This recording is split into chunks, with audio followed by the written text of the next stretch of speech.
At the beginning of the year, it's a common custom to pick a word that will represent what the year is going to be about.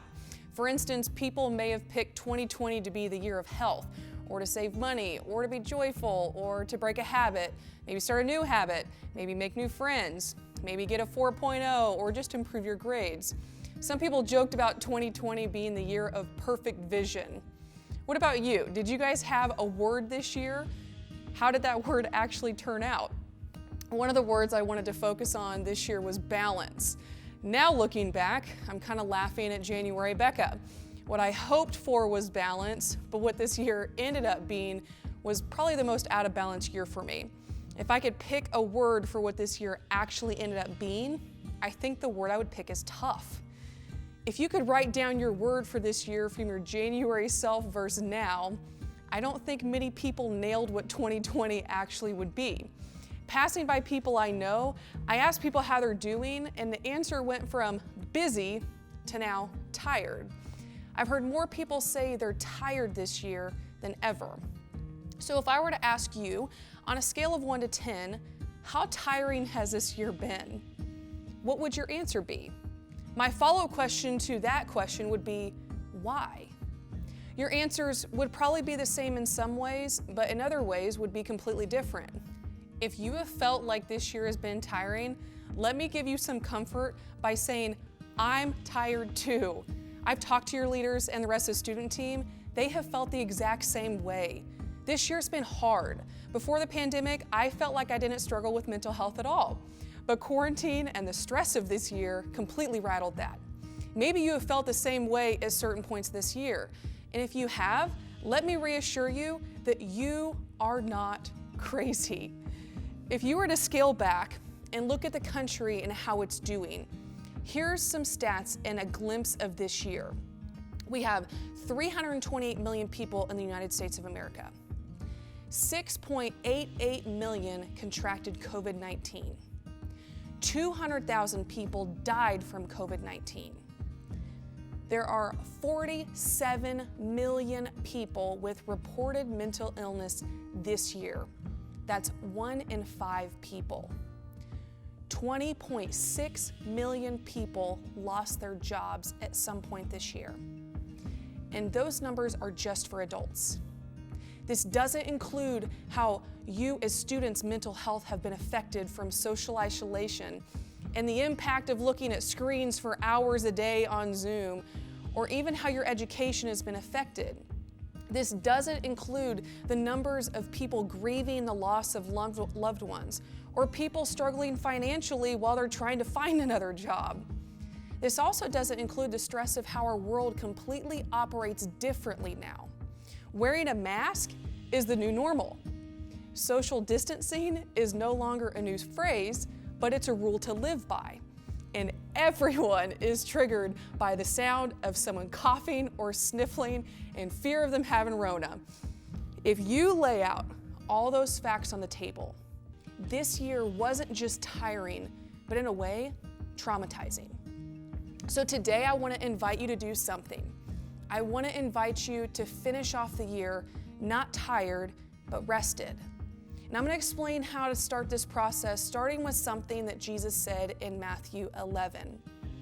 In light of 2020, the tiring nature of it with all the craziness, Jesus says this. He says, "Come to me, all of you who are weary and carry heavy burdens, and I will give you rest. Take my yoke upon you. Let me teach you, because I am humble and gentle at heart, and you will find rest for your souls. For my yoke is easy to bear, and the burden I give you is light." Now, some of you may have heard this passage several times, and some of you may have heard this for the first time today. Some of us, with the overwhelming problems of 2020, have turned to Netflix just to kind of zone out for hours on hours and just to not focus on the stress. Maybe you numbed out by making 1,000 TikTok videos, or maybe you've just numbed out by mindlessly scrolling through social media. For some of you, I know you just take lots of naps. You just isolate yourself from the world and kind of go into hermit mode just because you're tired. But let me tell you something. There's only one place for rest, and it's found in Jesus alone. And Jesus alone, who provides this rest, he's saying, come to me. I will give you rest. Jesus knows who is weary and carrying heavy stuff this year. He doesn't want you to carry that alone. He wants to make your burdens light. He wants to give you rest for your soul. See, the thing about the word tired is that it's general. It's not helpful in actually diagnosing what's going on. You as a person are a physical, emotional, and a spiritual being. You have a physical body that can be tired. You also have emotions and feelings that can become out of balance that will make you tired. And you're also a spiritual being. There's a spiritual battle going on around you right now, and that can make you spiritually tired. I've told my girls this example so many times that they have it memorized, or at least they better. But your physical, spiritual, and emotional is all connected. I don't know if you've ever seen those baby mobiles that will hang over a baby's crib. But if a baby were to reach up and were to pull one of the prongs on the baby mobile, what happens to the whole thing? It goes lopsided. See, the same thing happens with your physical, emotional, and spiritual self. Is if one is pulled out of balance, the rest are out of balance. And sometimes each of these things will manifest in different ways. Sometimes when you're physically tired, aren't we sometimes emotionally short with people? Sometimes when you're emotionally tired, your relationship with God just doesn't seem to work. Sometimes when you're spiritually tired or frustrated, you just feel emotionally off. Sometimes when you're emotionally tired, you become physically tired. And sometimes when you're physically tired, you just can't really find any effort to pray or read the Bible. Why? Because they're all connected. If one is off, they're all off. That's why people who struggle with depression can't seem to get out of bed. Or on the other end, that's why when you're working out and treating your body well, you almost seem to always be emotionally in a better mood. When you leave a great church service, you feel physically energized and emotionally joyful. Why? Because it's all connected. So like I said earlier, I want to invite you to do something different today. As a ministry, we need to move from being tired to rested because Jesus is our rest. Let me read the passage one more time. Jesus says, "Come to me, all of you who are weary and carry heavy burdens, and I will give you rest. Take my yoke upon you. Let me teach you, because I am humble and gentle at heart, and you will find rest for your souls. For my yoke is easy to bear, and the burden I give you is light." What Jesus is saying here has an agricultural context. When transporting goods, they would hook 2 oxen to a wooden yoke, and they would pull the load. Sometimes they would put 2 oxen together that were the same age and maturity, but usually they would put an older ox together with a younger ox for the younger ox's training. The older ox, who was stronger, would usually pull the majority of the weight, while the younger ox was training on how the yoke even worked. If I could diagnose 2020, what I saw is a lot of us treated our burdens of 2020 like a young single ox who was trying to pull their loads by themselves. We all have a trailer of physical, emotional, and spiritual burdens, and we're just pulling them along and are exhausted. What Jesus is saying is, come to me. Take my yoke upon you, which means partner with me. Let me carry the weight. Let me teach you a new way to deal with these burdens. The only way we're going to find rest is if we give up trying to control our physical, emotional, and spiritual loads. We can't carry these things by ourselves. We weren't meant to. We were always meant to partner with Jesus, who is like the stronger ox, and he pulls the majority of the weight and guides and directs where we go. If you were honest today, could you admit that you have a physical, emotional, or spiritual burden that has just made you tired? And if you do, would you be willing to yoke yourself with Jesus and give him control of those things? If you continue to carry them, you'll be tired.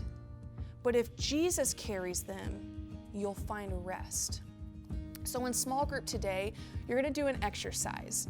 You're going to have 3 colors of paper. You'll have red, blue, and white. Red is going to represent your physical, blue is going to represent your emotional, and white is going to represent spiritual. If you are ready to give God control of the trailer full of stuff you've been carrying, I want you to write down the physical, emotional, and spiritual burdens on the colored pieces of paper. And once you have finished writing down your burdens, I want you to spend time in prayer giving God control of these burdens. You cannot carry them yourself. I want you to pray this: God, I give you control of blank. It's your turn to carry it. Once you've done that, I want you to go into small group. And then I want you guys to be honest and have your small group help you with this.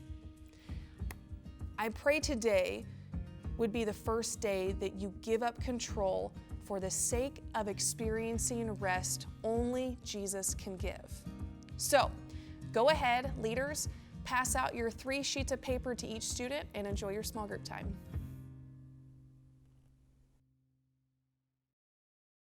Let's get on our feet.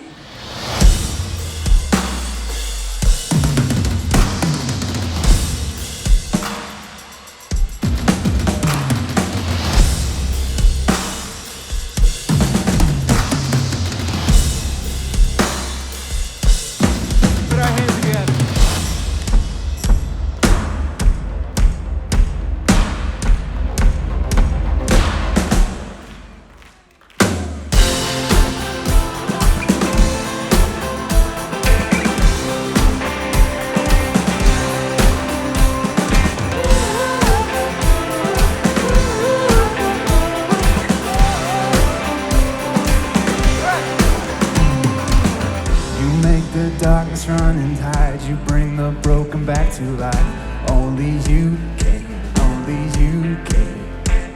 You set me free from every chain. You fill my heart with songs of praise. Only you can, only you can. Jesus, you're the only reason that I'm even breathing.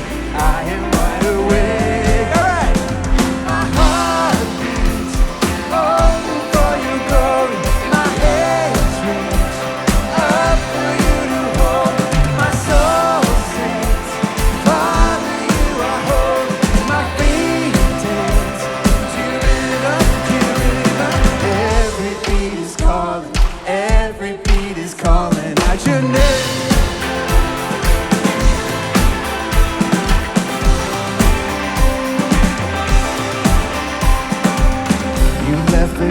Of your throne to bring this runaway back home. Only you can, only you can. You give me love, you give me life, you keep me dancing through the night. Only you can, only you can. My heart beats only for your glory. My hands reach up for you to hold. My soul sings, Father, you are holy.